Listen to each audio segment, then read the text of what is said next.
2020년 6월 마지막 주일입니다. 오늘이 제가 금요일 심야기도회 설교를 하면서 이제 2020년이 187일 남았다고 말씀을 드렸습니다. 오늘이 이제 금요일 이후에 이틀이 지났으니까 올해가 185일 정도 남았습니다. 한 해 절반이 지나갔습니다. 하반기죠. 6월을 맞이하면서 그 설교의 방향을 우리 주변을 돌아보자라는 주제를 가지고 설교를 해왔습니다. 둘째 주일은 내 이웃이 누구입니까? 그리고 지난 주일은 약한 자를 돌아보는 삶이라고 하는 제목으로 함께 은혜를 나누었습니다. 오늘은 우리 주변을 돌아보는데 우리 나라에 대해서 함께 돌아보기를 원합니다. 이 대한민국은 근현대사가 굉장히 질곡이 많은 역사를 가지고 있었습니다. 일본 제국주의의 침략으로 36년간 식민지 생활을 했고, 또 해방이 되면서 곧 이어 6.25 전쟁이 일어나서 큰 피해를 우리 대한민국이 겪었습니다. 경제적으로 가난한 시간들이 있었습니다. 보릿고개, IMF 이런 것을 겪으면서 못 먹고 굶주렸던 세대들이 있었고, 또 다른 나라를 의지해야 하는 힘든 시간도 있었습니다. 정치적으로 자유를 억압받는 독재 시간도 있었습니다. 이렇게 질곡 많은 역사 속에서 대한민국이 자유민주주의를 꽃피웠습니다. 근데 우리나라 앞에 놓인 문제들이 아직도 참 많이 있습니다. 이런 문제들을 극복하기 위해서 저는 어떻게 해야 될까 이런 생각들을 하면서 오늘 우리 주변 중에 우리 나라를 위해서 기도하는 시간을 갖고 우리 성도들과 함께 나라 사랑의 마음을 더 다잡아야 되겠다는 생각으로 말씀을 나라를 위해 기도합시다 합니다. 이렇게 정했습니다. 저는 이 질곡 많은 대한민국 역사에 그 현장에서 위기를 극복하고 이겨낼 수 있었던 까닭은 제가 목사이기 때문에 말하는 것이 아니라 그리스도인들이 나라와 민족을 위해서 사랑하는 마음으로 기도했던 까닭에 이 민족과 이 나라를 사랑한 그분들 때문에 이 나라의 위기를 잘 극복할 수 있었다고 믿습니다. 우리 성도들의 나라와 민족을 위해서 눈물의 기도를, 수고의 땀을, 헌신의 피를 흘렸던 까닭에 이 대한민국이 지금의 대한민국으로 성장할 수 있었고 세워졌습니다. 그런데 지금 우리는 어떻습니까? 우리는 지금 얼마나 이 나라를 위해서 기도하고 있고 헌신하고 있는가? 나라가 제대로 세워져야 우리도 신앙생활을 평화롭게 할 수 있다고 저는 어릴 때 배웠습니다. 나라가 부강하고 나라가 평안해야 우리 믿음 생활도 마음껏 누릴 수 있다고 우리 믿음의 선배들이 그렇게 가르쳤던 겁니다. 일제 식민지 시대, 6.25 전쟁, 얼마나 많은 믿음의 선배들이 고초를 당했고 순교당하셨습니까? 6월을 그래서 호국보훈의 달이라고 부르고, 지난주에 있었던 6.25 전쟁 70주년을 보내면서 이 나라 사랑의 마음을 깊이 새기는 시간이 되기를 주님의 이름으로 축원합니다. 수요일 예배를 이 왕들의 이야기라고 이름 짓고 남왕국 유다와 북왕국 이스라엘의 왕들의 이야기를 강해하고 있습니다. 지금은 남왕조 왕들을 강해하고 있는데 앞서 북왕국 이스라엘, 그 이스라엘의 왕들을 이야기했습니다. 근데 북왕국 이스라엘 왕들의 이야기를 보면 그 왕들 가운데 신앙적인 사람이 거의 없었습니다. 아수르에게 멸망당하기 직전 역사책에서 이야기하는 아시리아, 그 아시리아에게 멸망당하기 이전의 이야기들을 살펴보면 우리에게 주는 교훈이 굉장히 큽니다. 우리가 역사를 배우고 역사를 알아야 되는 이유는 교훈을 받기 위해서인데, 철학자 조지 산티아나라고 하는 사람은 과거를 잊어버린 자는 그것을 또다시 반복하게 된다고 말했습니다. 역사를 통해서 결정적인 실수를 다시 하지 않고 우리의 실수를 반면교사로 삼아서 발전의 기회로 삼기 위해서 우리는 역사를 배웁니다. 근데 사회학자들 가운데 이런 이야기를 하는 분들이 있어요. 습기가 많은 나라에 사는 사람들, 이 사람들은 자꾸 잊어버린답니다. 기록을 잘 하지 못한답니다. 메마른 건조한 기후에 사는 사람들은 절대 기억을 잊어버리지 않고 또 기록을 남겨두는 것을 굉장히 소중하게 생각하고 가치 있게 여긴답니다. 그래서 그런지 몰라도 우리나라가 습기가 많아서 그런지 몰라도 우리나라 분들은 자꾸 역사의 교훈을 잊습니다. 큰 대형 사고가 일어나면 그 사고가 일어난 원인을 분석하고 서로 책임을 전가하는 데는 능숙한데 다시 그 일이 일어나지 않기 위해서 우리가 이렇게 해야 된다고 말하지만 3일만 지나고 3년만 지나면 언제 그런 일이 있었는가 싶게 또다시 과거로 돌아가 버리는 일들이 반복되고 있습니다. 북이스라엘 역사를 통해서 우리는 그 역사의 상황 속에서 우리가 배워야 될 교훈이 뭔지를 분명히 알고 그 잘못을 우리는 반복하지 말아야 되겠다라는 각오를 다질 수 있는 좋은 교훈을 받을 수 있는 나라가 북이스라엘입니다. 이 북이스라엘이 멸망한 이유가 두 가지인데 하나가 뭐냐면 사회적인 갈등을 해결하지 못한 까닭에 북이스라엘이 멸망당했습니다. 또 하나의 결정적인 이유는 북이스라엘이 멸망한 이유는 하나님을 의지하지 않았기 때문에 멸망당했습니다. 두 번째 이유는 우리 믿음의 사람들이 볼 때 북이스라엘의 멸망 원인이라고 볼 수 있겠지만 세상 사람들은 이걸 멸망의 이유로 꼽지 않겠지만 우리는 믿음을 가지고 있는 사람들이기 때문에 북이스라엘이 왜 멸망했느냐라고 했을 때 갈등을 해결하지 못했다. 하나님을 의지하지 못했던 까닭에 북이스라엘이 멸망했다. 이렇게 이야기할 수 있습니다. 고대 중근동에 패권을 장악하고 있던 강대국 신흥 강국이 아시리아라고 하는 나라였습니다. 그 아시리아 때문에 갈등이 일어났고 그 아시리아 때문에 하나님을 의지하지 못했습니다. 여러분 보시는 이 지도에서 초록색으로 색깔이 입혀진 곳이 아시리아라고 하는 나라의 영토입니다. 저 유럽은 아직까지 게르만족이고 원시족이고 이집트가 왼쪽에 있는 이집트가 좀 문명화되어 있는 나라이고 오른쪽에 있는 붉은색의 아라비아 쪽은 거기는 아직 나라라고 하는 곳이 없었기 때문에 정말 나라다운 나라가 있는 이 지중해 연변의 모든 영토를 아시리아라고 하는 나라가 차지하고 있었습니다. 이 아시리아 때문에 갈등이 일어났습니다. 아시리아, 이 나라를 의지해야 된다고 생각하던 사람들이 있었는가 하면 아니다. 옛날부터 우리의 동맹이었던 이집트를 의지해야 된다라고 생각하는 사람들이 있어서 친아수르파와 반아수르파가 나누어져서 그 갈등이 계속됐습니다. 서로 죽고 죽이는 일들이 계속 벌어지게 된 겁니다. 북이스라엘의 마지막 역사를 보면 이 친아수르와 반아수르 세력이 암투를 계속 벌이면서 왕들이 계속해서 칼로 죽이고 죽이는 일들이 일어납니다. 북왕국 이스라엘 왕조의 도표를 제가 여러분들에게 보여드릴 텐데 이 호세아 왕 때 북왕조 이스라엘이 멸망을 당했습니다. 아수르에게.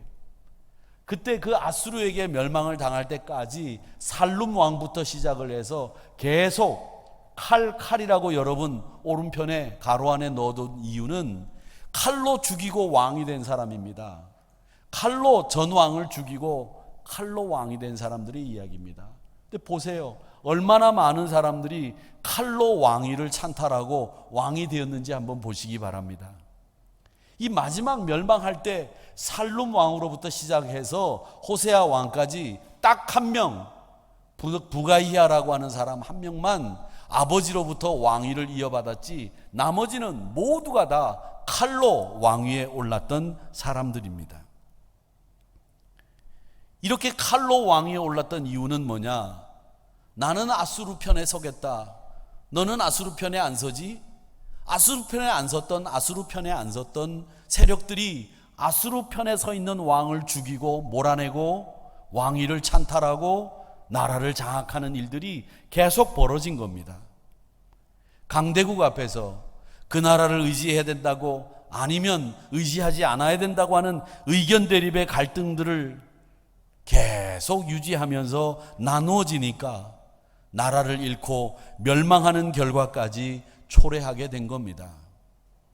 북이스라엘 역사를 보면 처음부터 반역과 탈취라고 하는 비정상적인 방법으로 왕권들이 승계되었습니다. 여러분 보세요. 북왕국 이스라엘의 왕들의 이름이 쭉 나와 있는데 이 왕들의 이름을 보면 무려 9번이나 왕가가 바뀌었습니다. 9번이나. 남왕국 유다는 다윗의 혈통 아래서 그래도 다윗의 혈통으로 왕위가 계속 이어졌지만 북왕국은 9번이나 왕의 가문이 바뀌었습니다. 이 일이 일어나는 데는 칼이라고 하는 방법을 사용하면서 반역과 암살, 갈등 이런 일로 왕위를 무너뜨리고 왕의 자리를 차지한 겁니다. 이런 왕들이 정당성을 확보하지 못했고 칼로 왕위에 올랐기 때문에 백성들의 구심점도 없고 백성들이 결속력도 떨어지게 되었고 결국 나라는 아수르에게 멸망당한 겁니다. 정당한 방법을 쓰지 못했으니 구심점이 없으니 왕위의 정당성을 인정받지 못하니 인간적인 방법을 쓰는 거죠. 그 인간적인 방법이 뭐냐? 큰 나라를 의지하느냐? 의지하지 않느냐? 이걸 가지고 이야기하게 되고 결국 왕들은 준비되지도 못한 채로 왕이 돼가지고 채 일주일도 왕위에 있지 못한 왕들도 있었습니다. 권력에 눈이 멀어서 왕이 되긴 했지만 왕이 될 수 있는 자격이 없어요. 왕이 될 준비를 하지 않았어요. 그러니까 나라를 이끌어갈 능력도 없고 정당성도 없고 준비도 돼 있지 않는 거죠. 그러니까 나라는 결국 멸망의 길로 갈 수밖에 없었던 겁니다. 이 말씀을 정리하면 결국 나라가 망하게 된 결정적인 원인은 뭐냐? 하나님을 올바로 섬기는 믿음이 없었기 때문이에요.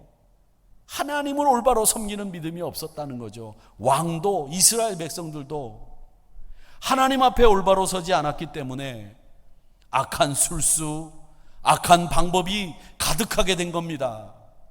인간적인 방법을 앞세우다 보니까 멸망의 길로 간 겁니다.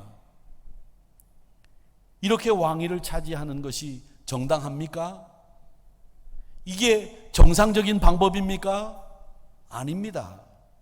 하나님의 뜻이 아니면 정당하지 않고 하나님의 방법이 아니면 비정상입니다. 그리고 결과는 망하는 겁니다. 친아수르, 반아수르 나뉘어 가지고 갈등하던 것과 자신의 정당성을 아수르를 의지해서 해결하려고 했던 권력에 눈이 멀었던 지도자들, 그 사람들 때문에 나라는 멸망할 수밖에 없다는 교훈을 우리는 보는 겁니다. 그 교훈을 받으시기를 바랍니다. 그 교훈을 가지고 2020년 현재 이 대한민국 우리나라를 바라보자는 겁니다. 사랑하는 성도 여러분, 우리나라는 지금 어떻습니까?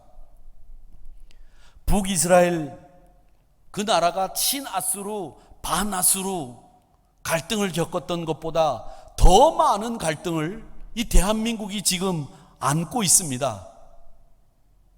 지역 갈등, 남남 갈등, 이념 갈등, 세대 갈등, 노사 갈등, 남녀 갈등, 이루 말할 수 없는 갈등들이 지금 대한민국에 넘쳐나고 있어요.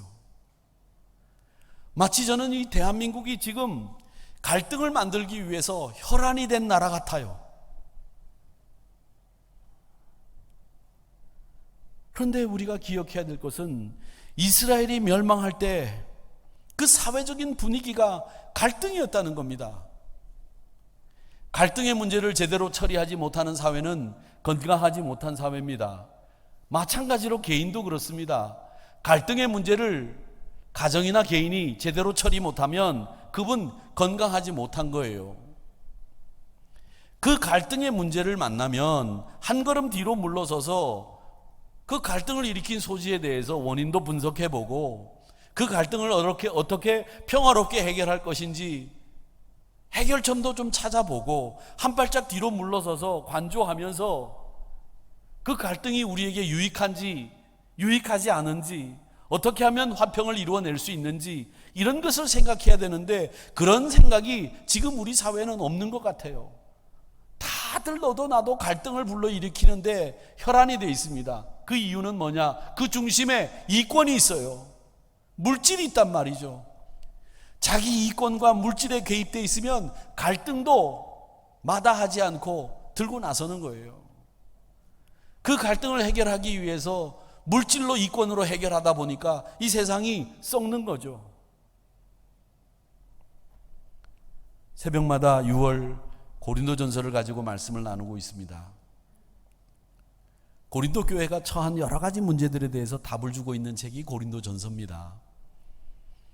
그 고린도 교회 문제가 여러 가지가 있었는데 그 중에 제일 큰 문제가 뭐였느냐 하면 분쟁과 갈등이었어요. 고린도전서 1장 12절의 말씀에 보면 이런 말씀이 있습니다. 내가 이것을 말하거니와 내가 너희에게 각각 이르는데 너희들이 나는 바울에게다, 나는 아볼로에게 속했다, 나는 게바에 속했다, 무슨 소리냐, 나는 그리스도에게 속했다, 이렇게 말한다는 거예요. 바울은 고린도 교회를 개척한 분이니까 우리에게 첫사랑을 주신 바울을 어떻게 잊을 수 있느냐, 우리는 바울파다, 무슨 소리냐, 바울은 설교를 못한다, 아볼로는 그 현란한 설교를 잘하는 능력 있는 목사님이다, 그분의 설교를 한번 들어봐라, 은혜가 안 되는 사람이 있는가, 나는 아볼로파야, 그래서 나는 아볼로파야, 무슨 소리야. 그래도 예수님의 수제자 베드로, 그분에게 우리의 신앙생활을 맡겨야 제대로 신앙생활을 하는 거지, 나는 개바파야. 인간들이 무슨 소용이냐, 예수님 편에 서야지. 물론 그것이 원론적인 이야기지만 파를 나누는 가운데 그리스도파라고 말을 만들어서 따로 구분하고 갈등을 일으키는 소지로 그리스도까지 이용했다는 거예요. 예수님까지 이용한 거예요. 분쟁을 일으키고 갈등을 일으키기 위해서 예수님까지 끌어들이고 아볼로까지 끌어들이고 바울까지 끌어들여서 그 사람들 편에 섰다고 자기들 스스로 갈등을 불러일으키는데 그분들을 이용해 먹은 거죠. 바울이 언제 아볼로와 대척점에 선 적이 있었고 갈등을 일으킨 적이 있었습니까? 없었습니다. 그런데 자신들이 바울과 아볼로, 게바까지, 예수님까지 다 동원해서 팔을 만들었습니다. 그래서 사도 바울이 고린도 교회를 향해서 고린도전서 3장 3절에서 그렇게 교훈합니다. 너희는 아직도 육신에 속한 자로다. 너희 가운데 시기와 분쟁이 있으니 어찌 육신에 속하여 사람을 따라 행함이 아니리요. 시기와 분쟁은 육신에 속한 사람들이 하는 짓이야. 시기와 분쟁은 사람을 따라 행하는 거야. 시기와 분쟁은 육신에 속한 사람들이 하는 일이지 영에 속한 사람들은 시기와 분쟁을 일으키지 않아. 이야기를 하고 있는 겁니다. 사랑하는 성도 여러분, 시기와 분쟁은, 갈등을 일으키는 것은 육신에 속한 사람들이 하는 일이라고 말씀합니다. 우리는 육신에 속한 사람이 아니라 육신을 비록 가지고 있지만 우리는 세상에 속한 사람이 아니라 하늘나라 시민권을 가지고 있는 사람들이고 영의 사람들인 줄 믿습니다. 그러기에 여러분, 우리 믿음의 사람들은 하나님의 방법을 써야 됩니다. 사도 바울은 그래서 고린도전서 12장 25절에서 뭐라고 말씀하시느냐 하면 몸 가운데 분쟁이 없고 오직 여러 지체가 서로 같이 돌보게 하셨느니라. 우리가 서로 돌보게 만드셨다는 거예요. 하나님이 예수님 때문에 우리가 머리이신 예수님과 지체인 우리들이 서로 돌보면서 지낼 수 있도록 만들어 주셨다는 겁니다. 분쟁 없이 갈등 없이 서로를 돌봐야 된다는 겁니다. 교회와 성도는 육신에 속한 사람이 아닙니다. 여러분은 예수님의 핏값으로 사신 교회이며 성도인 줄 믿습니다. 하나님께 속해 있어요. 그러기에 갈등이 아니라 서로 이해하고 돌보는 일이 필요합니다. 우리 대한민국이 갈등이 종식되고 이제 이 갈등을 해결하는 일에 우리 그리스도인들이 하나님의 마음과 하나님의 사랑으로 앞장서야 됩니다.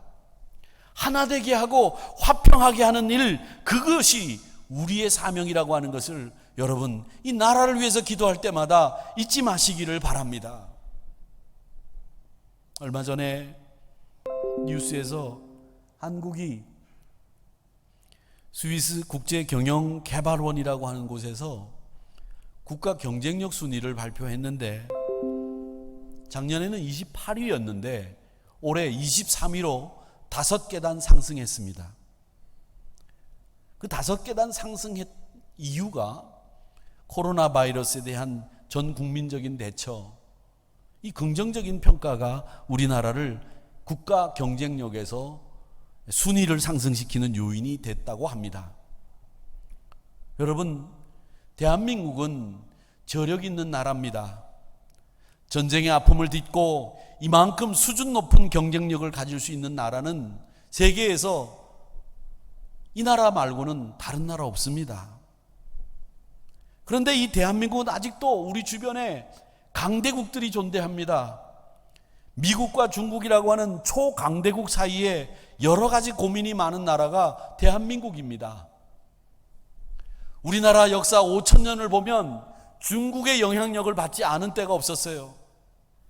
지난 50년 정도 중국이 공산화되면서 수교를 단결하고 못 사는 나라였기 때문에 그때 한 50년 정도 영향을 받지 않았을 뿐 5,000년 역사에서 이 중국이라고 하는 나라의 영향을 받았어요. 저는 친미냐 친중이냐 이걸 말씀드리는 게 아닙니다. 북이스라엘의 멸망의 역사를 통해서 사람이나 거대한 세력을 의지하는 일이 나라를 멸망시키는 일이 됐다는 것을 우리는 배우자는 겁니다. 적어도 그리스도인들만큼은 지금 이 나라를 향해서 사람을 의지할 것이 아니라 강대국을 의지할 것이 아니라 하나님을 의지해야 된다고 그렇게 외쳐야 되는 때가 바로 지금입니다. 하나님을 의지하는 것이 훨씬 더 중요하고 소중한 일이라고 여러분들이 확고한 믿음의 신념을 가지고 외쳐야 되는 때가 지금입니다. 시편 40편 4절 말씀 보세요.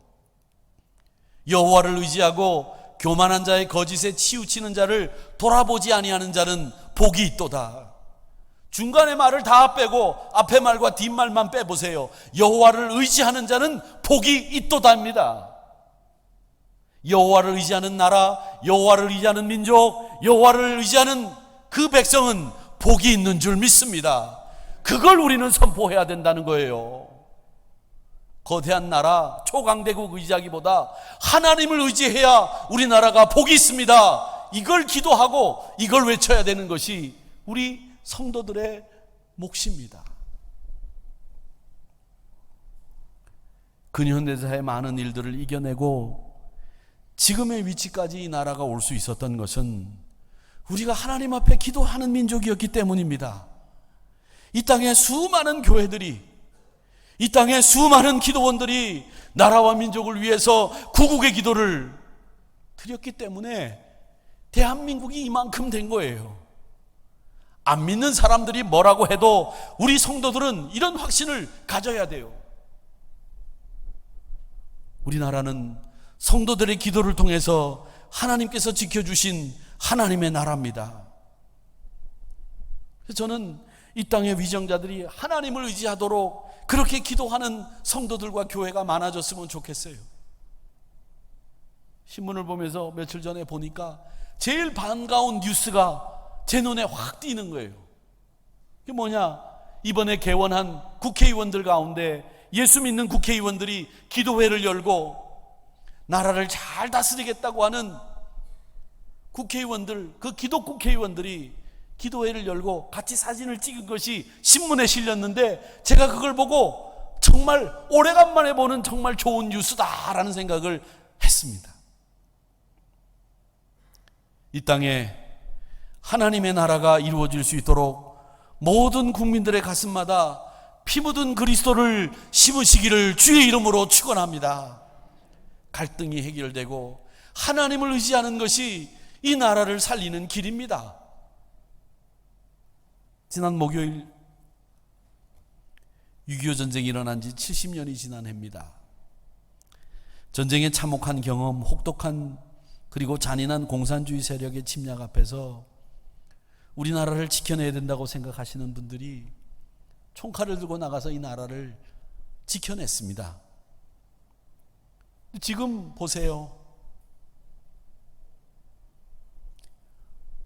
통일 그거 원하지 않는 젊은이들이 70%가 넘어요. 통일이 지금 무슨 소용이냐는 거죠. 6.25 전쟁을 겪은 세대들이 지금 이제 얼마 남지 않았습니다.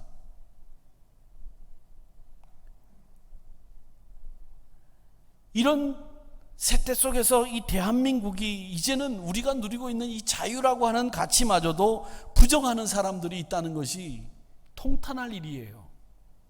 제가 쭉 이렇게 글을 보다가 어떤 글을 딱 보니까 우리나라가 자유민주주의인데 굳이 자유를 써야 되느냐, 민주주의라면 되지, 이렇게 글을 써놨더라고요. 그래서 제가 그 글을 꼼꼼히 읽어보니까 자유민주주의에서 그 자유는 프리가 아니고 리버럴이래요. 그러니까 리버럴이란 말은 자유란 말이 될 수도 있고, 뭐 리버럴이라는 말은 여러 가지 해석이 가능하니까 꼭 자유라는 말을 써야 되느냐, 민주주의 안에는 자유가 들어있지 않느냐, 이렇게 글을 썼더라고요. 제가 그 글을 보면서 답답해서 말이죠. 더 답답한 건 뭐냐, 자유민주주의라는 말을 쓰는 사람들은 수구 보수주의자들이나 쓰는 말이래요. 기가 막힌 일이죠. 여러분, 북한의 공식 명칭이 뭔지 아십니까? 북한의 공식 명칭이 조선민주주의 인민공화국이에요. 거기도 민주주의가 들어있어요. 우리는 사회민주주의가 아닙니다. 인민민주주의가 아니에요. 자유민주주의예요. 이 자유라는 말은 민주주의와 꼭 실과 바늘이 가듯이 같이 가야 되는 말이에요. 조선민주주의 인민공화국에 인민들의 뜻이 반영된 정치제도가 있습니까? 없습니다. 그래도 우리나라는 자유민주주의 국가로서 국민들의 뜻을 반영하는 법안들이 입안되고 국민들의 뜻이 정책에 반영되어서 실행되는 나라예요. 자유가 선행되고 민주주의가 되는 것이지, 참된 민주주의의 가치가 자유가 없으면 안 되는 거예요. 그런데 자유민주주의라는 말에서 자유라는 말이 수구 보수주의자들이 하는 말이니까 빼야 된다. 같이 잘 살고 나라를 부강하게 만들기 위해서 무엇이 우선되어야 되느냐, 사람마다 가치와 신념이 다를 수 있어요. 어떤 사람은 나누는 일을 먼저 해야 된다 이렇게 이야기하면 그분은 진보 성향의 경제학자 이론이 될 수 있고요. 아니다, 나누는 것보다 우리는 성장하는 게 중요하다, 그러면 보수적인 경제 신념을 가진 학자가 될 수도 있는 거예요. 이 두 가지가 적절하게 균형을 이루어서 성장도 필요하고 분배도 필요해서 같이 가야 되는 거죠. 그러니까 성장을 주장하는 사람들 가운데에서는 요즘은 이 분배도 같이 이야기하는 거예요. 분배를 이야기하면서 성장도 해야 나눌 수 있는 게 생기니까 성장도 이야기해야 돼요. 이게 균형을 이루어 나라를 발전시키고 부강하고 우리가 같이 잘 살게 되는 건데, 한쪽으로만 기울어져서 이야기하다 보면 뭐가 되겠냐는 거죠. 그런데 이 갈등 때문에 서로를 해결하지 못해서 어떤 일이 벌어지느냐? 6월 6일이 현충일이에요. 반국기를 다는 날입니다. 이 국기를 다는 날이면 지방자치단체들이 이 길가에 국기를 쫙 꼽아요. 근데 이번 6월 6일 날 국기를 안 꼽더라고. 국기를. 그래서 저희 집에 태극기를 달았어요. 제가 태극기를 달았어요. 근데 태극기를 달은 내가 어딘가 봤더니 하누리교회하고 우리 집 밖에 태극기를 안 달았어. 왜 안 달았는가? 제가 생각해 보니까 나하고 다른 생각을 가진 사람들이 자기 주장을 펴는데 태극기를 쓰니까 태극기를 안 쓰는 거예요. 태극기를 안 다는 거예요. 태극기는 나하고 다른 사람들이 생각하는 그 사람들이 쓰는 도구가 아니라 대한민국 국기예요. 대한민국 국기. 대한민국을 상징하는 거죠. 그걸 현충일인데도 안 달아? 이런 갈등을 초래하는 일들을 자치단체에서 하고 정부에서 하니까 답답한 거예요. 어떻게 하나가 될 수 있겠어요? 게다가 지금 코로나로 온 국민들이, 온 세계가 지금 몸살을 앓고 있습니다. 지금 우리가 만나게 될 사회는 비대면 사회, 접촉이 없는 세상이 점점 더 그 영역을 넓혀갈 거라고 합니다. 언컨택트라고 하는 책이 지금 이 비대면 사회에 대한 분석으로는 제일 좋은 책이라고 알려져 있어서 제가 지금 읽고 있는데 다 못 읽었습니다만은, 우리 한국 사회의 특징은요, 두 가지예요.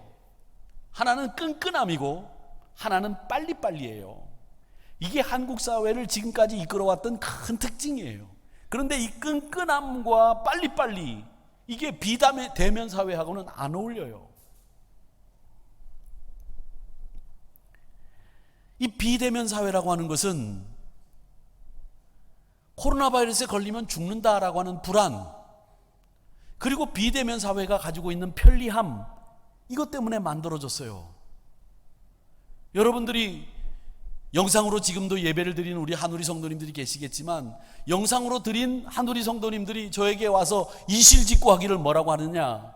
목사님, 영상으로 예배를 드리는데 교회에서는 정장을 하고 경건하게 앉아서 예배를 드리라고 하는데 누워서도 보고 밥을 먹다가도 영상으로 예배 드리고 영상으로 예배 드리다가 부엌에 가서 물도 먹고 이런다는 거예요. 편리한 거죠. 그런데 불안과 편리라고 하는 것 때문에 이 비대면 사회의 영역이 넓어지지만, 또 해보니까 일면 편리하기도 하니까 이런 사회가 점점 영역을 넓혀갈 건데, 우리 한국 사회와 한국 교회는 앞으로 이 비대면 사회 앞에서 어떤 스탠스를 취할 거냐, 이 부분에 대해서 목사들은 고민을 하는 거죠. 어떻게 해야 되느냐? 비대면 사회가 되면 그러면 인간과 인간이 소통을 해야 되는데 단절되는 거냐? 단절되어서는 안 되죠. 그러면 이 비대면 사회에서 어떻게 계속 소통을 이룰 수 있겠느냐? 우리 관계를 어떻게 유지할 거냐? 이런 부분에서 이 교회가, 한국 사회가 고민하고 걱정해야 되는 시대가 됐습니다. 정말 많은 세미나들이 열리고 많은 이야기들이 쏟아져 나오고 있어요. 비대면 사회에 대해서.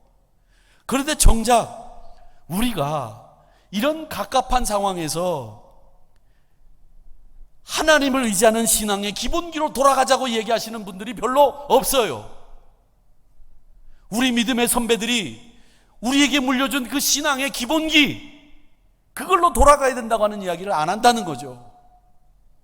사랑하는 성도 여러분, 비대면 사회의 영역이 넓어지겠지만 하나님을 의지하는 신앙의 기본기, 하나님을 의지해야 된다고 하는 그 신앙의 교훈을 가르쳐줬던 믿음의 선배들의 가르침을 우리가 잊어서는 안 되고, 북이스라엘 멸망의 교훈을 통해서 갈등으로 빚어진 사회는 건강하지 못하고 결국 멸망한다고 하는 사실을 우리가 봤기 때문에 이 갈등을 해소하는데 전력을 기울이면서 하나님을 의지하기 위해서 여러분들이 무릎을 꿇는 대한민국 믿음의 신자들이 되어야 된다는 것이 오늘 이 말씀에서 우리가 배우는 교훈입니다.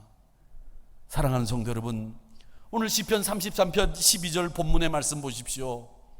여호와를 자기 하나님으로 삼는 나라, 곧 하나님의 기업으로 선택된 백성은 뭐가 있다? 복이 있도다 그랬습니다. 복이 있도다. 여호와를 기업으로, 하나님을 기업으로, 하나님을 자기 하나님으로 삼은 나라와 백성이 복이 있는 백성이 되는 거예요. 신앙의 기본기로 돌아가는 일, 이것을 우리가 다시 한번 여기서 결심해야 되는 겁니다. 이 나라에 팽배해 있는 이 갈등을 종식시킬 수 있는 분들은 대한민국의 기독신자들입니다. 18년이나 지난 2002년 월드컵 경기가 좀 텔레비전에 보니까 이탈리아와 경기가 다시 그 이경규 씨인가요? 조영기 씨하고 두 분이 중계하는 그 시각에서 그 경기를 다시 보여주더라고요. 그 제가 봤어요. 우리가 처음에 페널티킥을 얻었는데 안정환 선수가 페널티킥을 실축합니다. 그러다가 전반에 우리가 한 점을 먹죠. 전반전이 끝나고 후반전이 다 끝나갈 때까지 1대0으로 지고 있었습니다. 후반이 끝나기 5분 전인가요? 설기현 선수가 왼쪽 발로 동점골을 넣습니다. 거기 있는 관중들이 환호하고 울고 정말 기적이 일어났다고 막 끌어안고 대한민국을 연호합니다. 그리고 전반 후반이 다 끝나고 연장전이 되어서 연장전 후반에 킥을 찬 높이 올라온 공을 안정환 선수가 헤딩으로 골든골을 넣습니다. 그리고 우리 대한민국이 그 강적 축구의 강호인 명문 이탈리아를 무너뜨리고 8강에 올라갑니다. 그때 저는 부산에 있으면서 그 부산 시내 경적을 울리면서 다니던 많은 사람들의 그 함성을 기억하고 있습니다. 대한민국 태극기를 흔들면서 온 나라가 격정에 겨워서 이 대한민국 국민으로 태어난 것을 자랑스럽게 생각하던 그때를 기억합니다.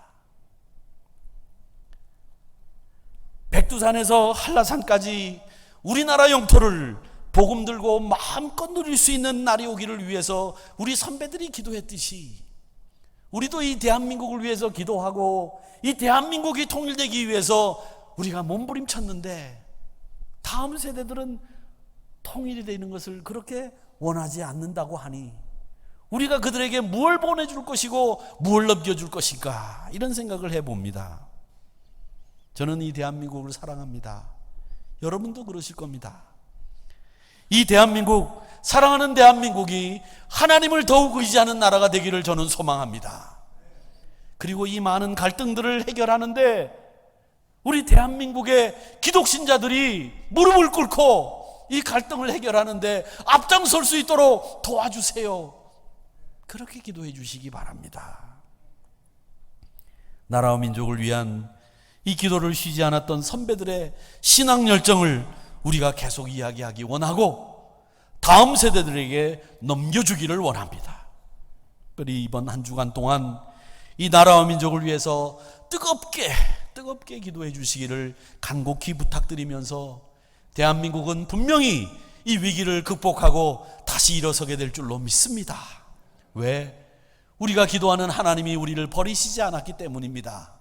우리 한번 다시 힘을 합해서 이 대한민국의 건승을 위해서 우리 기독신자들이 앞장서 주시기를 주님의 이름으로 간곡히 부탁드립니다.